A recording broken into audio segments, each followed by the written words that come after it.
No, very good. Same as every day. You okay with the connection? Yeah, you can I see am me. okay. Yes, I can Getting see you. some Yes. Yes, all is good. Everybody's locked down. I'm in Barcelona, so Yes. Spain is one of the heaviest affected country in terms of coronavirus. But we're trying to help the health system and stay at homes, wear masks outside, and limit the numbers when we go out to the minimum. We have Yeah. a little dog, so we have to go out with the little dog and then only to the grocery. And that's life. I don't really know what day of the week is today because it just dissolves. Every day seems to be the same. But from the business perspective, we're trying to be there for anyone that we could help with. You know that our company is dealing with revenue management solutions for hoteliers. Obviously, that subject does not exist anymore at this moment, but we understand that there's a lot of questions and a lot of uncertainty on the market with the hoteliers to Yeah. what's going to happen after countries and hotels will reopen. So we're there for if there's any questions from our customers, if there's any questions not from our customers, anyone, we are happy to help, and we do some free consulting, or we it's not really a consulting, it's like more of a help or advice or our perspective, because at the moment it's really hard to say you can suggest people what to do, because nobody knows how is it going to happen. We can only predict and form different scenarios and prepare for different scenarios together with people who require help. That's what Yeah. we so that's what we are at the moment, and we're watching statistics, and we're kind of waiting for that peak to become the peak, and then to see it start falling down. So then, how were things shaping up before the outbreak happened? Yes. Can you repeat the question? Sorry. Yeah. So I just asked that how were things looking before the COVID outbreak happened? From our perspective, From a I mean, business everybody was perspective, very yes. everything was looking very optimistic. Our technology was very innovative, so we were looking like trying to put the message across that it's time for revenue management to change. That the customer part is very important. It's more important actually than the statistical data that that the traditional revenue management is dealing with, and then the coronavirus came in, and what happened, what it made is none of the statistical or historical data will be applicable anymore in revenue management. So we've been forced to come into the situation where revenue management will have to take a completely different shape. And as we were innovative before and we had our theories, now it's kind of like hitting us back, saying, "Oh, this theories has actually speeded up. It's no longer a theory about the future. It's actually going to happen now, and it's not only for us, but for everybody." So before the coronavirus, everything was looking really positive. We were just opening before the high seasons in Europe. We have a lot of customers in the Mediterranean area, a lot of resort hotels, a lot of business hotels. They were all like doing the preparations for the high season. The first symptom that we realized it's going to be serious was the cancellation of the global mobile conference in Barcelona, Yeah. and a lot of hotels we were looking at. Uh, their availabilities and their occupancies was really the highest. The average prices were like 3-4 digits even, and then suddenly it got cancelled, and then within a couple of days everything just dropped down, and then the other news came in, and it started to be even worse and worse. So that's the situation. But we kind of like we like to look to the things that we're going to go forward to see what's going to happen next. And I think this is a good approach because we every day reading the statistics, and people are more familiar with how many death rates are in each country Yeah. versus what the normal life should be. And when you focus on bad things, it kind of creates a really pretty bad mood. So we're really Yeah. open. We're really looking into what can happen in the future. The scenarios are tragic. Those scenarios can be positive. We don't really know, but it's best to prepare for both of them, and we're going to make it. I'm sure. Yeah, certainly. I mean, and in fact, hospitality sector is one of the worst hit sectors if we probably look at tourism industry on at large. Aviation and hospitality would certainly be two of the those sectors which bore the maximum amount of hit. So, just getting back to how Exactly. are you guys working currently? What's the work scenario like? You said that you'll be working on some new ideas and look forward to the future. So, are you working from home? Are some employees on leave? How's the work structure currently? No, we are very lucky to be in the company culture, to have a company culture where people are the main asset of the company, and we have been very preservative in terms of investments and cost spendings anyway. So we have taken a very caution approach. We are not putting people away. We have all taken some preservative cost saving measures to the maximum. But the plan is that we're going to go through that period of time, and we're going to recover as soon as things will start picking up. So everybody's in the company, everybody's locked down in their houses. We've got colleagues in Manchester, in Athens, in Barcelona, in Rome, and in some few other cities. We all have online and internet helps Right. communicate, and we focus on the things that we can focus. So apart from some small help to our customers and people that we know in our social network, we focus on the product, and we focus on how we're going to pick up when the recovery comes. Of course. So, just coming back to the kind of work that you do, how important do you think is utilizing this time for building on new client relationships and providing them the hope that we have solutions and it's going to be okay in some time? Or is that a very tricky Um, territory right Yeah, now? it's very sensible thing because obviously, so there are two things. One is the human thing, and one is the business thing, and they kind of like overlapping. You are a human according to what business you have, because obviously, if the business is gone, you become a completely different human with different priorities and needs and worries. So on one hand side, people try to be helpful to each other and supportive, but on the other hand, of course, to be honest, everybody's thinking about their own business. From the Certainly. hotelier's perspective, it is very difficult situation, and we have within our founders, we have a person who is the owner of a hotel in Rome, and he had to close, and he had to tell all his staff, he had to control all his cash flow. So we know on real life example how hoteliers can feel, and and if I ask him what's the important thing for you, what would you like to have some help from the companies like ours, he says, don't really bother, Chris. For me, the most important question is when I am going to open and what things I should take into consideration before that opening, because obviously everybody will reopen. It's not going to be fast. It's not going to be a radical message like the one for lockdown.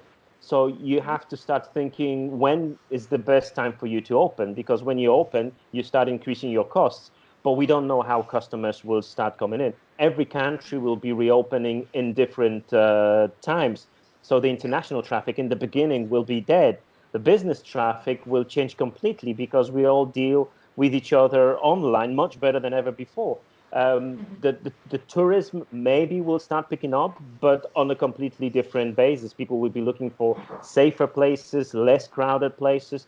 So all these things come together, make us realize that talking about an acquisition of new customers now is not a really good idea, although we would Of course. badly want to have as many customers as possible. So yeah, we have to balance somehow. At the moment, we are not promoting, we are not trying to, give the statistics online to say sign up here, but send us an email and we'll call you back, etc.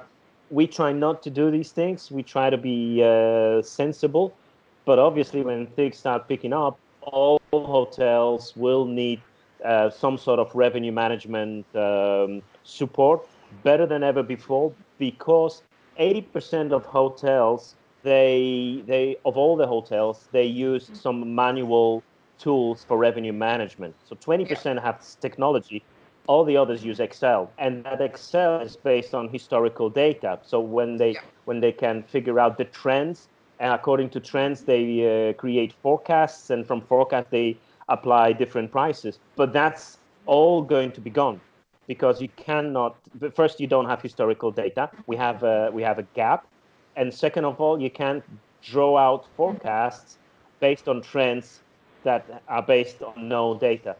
So a lot of hotels will need support and help from technology, and we will be there for them. But it's not, I think, the time to discuss sales with the hotels. Of course, certainly. So just coming back to the tourism industry, how long do you think it is going to take for things to, go back to normal? Because probably the normal we are going to face right now after the COVID pandemic is over is not going to be the same as a normal situation before. So how long do you Yes. think it's going to take on a global scale to cope up with the situation? Well, yes, you're right. It's going to be different. It's not going to recover to what it was. It's going to be different. But I really don't like to answer that kind of question, because, to be honest, nobody knows. We can look at statistically what happened after the economic crisis in 2008, what happened after September 11, what happened after Yeah. volcano, what happened after all these things, and people are, dropping these dates. It will take 3 years, it will take 4 years, it's as bad as never before, etc. But we don't really need to Yeah. that kind of information. I look at myself, and I think I am the best measure. I know that the more we know about the virus, the more confident we will become, and less fearful. So Yeah. if more people will go through the virus, and a lot of people, 90% of people in Spain go through mild symptoms. Once you over a virus, you're immune to it. So I think, to be honest, from my perspective, whether I go through the virus or not, and in whatever time, once I'm there, once I feel safe, I am actually going to start traveling. It cannot stop Yeah. me. I would not be worried about the risk of getting any other sickness. I think I will be wearing Yeah. mask much more on the plane, at the airports, etc. But it will not stop me traveling. And I think the Yeah. new situation will be a good opportunity for touring business. Maybe some players will go down, some will go up, and we see already different actions on the stock exchange with companies buying out some other companies. So the shift in the hotel industry will be heavy. The airline industry, if it recovers, will be also a little bit different, but it will create a lot of opportunities. Based on myself, I'm going to recover very quickly from a leisure perspective and from business perspective, but I will have some additional habits that I didn't have before, and that's it. I don't really want to speculate whether it's going to be 4 years and 5 years, because people can get depressed from information like that. Yeah, yeah, and of course it's relative. I mean, certain economies are going to recover a little faster compared to others. So, but yeah, like you mentioned, it's really a very difficult question to answer. So, just coming to the last part of the interview, I would like to know what would you have to say to different businesses like yours and how they can ride out the storm. How can they go through the storm? Well, as I've mentioned, we need to take into consideration a lot of uh, preservations, a lot of actions that will uh, allow you to ensure that your company can exist for the next couple of months, up to even 12 months. And this is the most important thing, because the situation is bad enough that if you had an investment, we are in the technology business, so there's a lot of investments around, a lot of startup companies, but also a lot of existing wealthy companies. And startup companies, when they have an investment, the investment is based on the growth of sales. So if there's no growth of sales, there is a problem, because there is a cost base, and they need to prove something. And it doesn't really mean that all the money is already in the bank for them to spend and survive. The money is there to grow sales. So that's a very tricky situation, and they should have a good relationship with the investors to decide how the company can go through that moment, and probably building up recovery, sales, and marketing plans already. The bigger companies have also got a problem, because if the revenue is not there, you have a big cost base. So Yeah. you have to maintain that. And this is where, in some countries, you can seek for government help. And as I see what's happening in Spain, in France, UK, and US, the governments are really helpful. But as I am from East Europe, I can see what the governments are doing there, and not all the countries are ready enough to support private business Yeah. as the Western countries. And I'm sure there's a lot of other countries that will not get any support at all. So the most important thing is to understand that it's not something that's going to go away in 2 weeks when the lockdown is off. It's going to have consequences for the next couple of months, and therefore you should preserve your cost spendings to the maximum for the next couple of months. If you can do that, I'm sure many companies will recover. So the last question for the day, you mentioned that once all of this is over, you would like to start traveling again. So any message that you would like to give to all those travelers who are probably right now stuck at home and thinking, oh my God, my plans have been cancelled and I cannot travel the same way again. So any Well, message there's for the a there's a travelers? social there's a social campaign saying don't cancel, postpone, and I think it's a good campaign.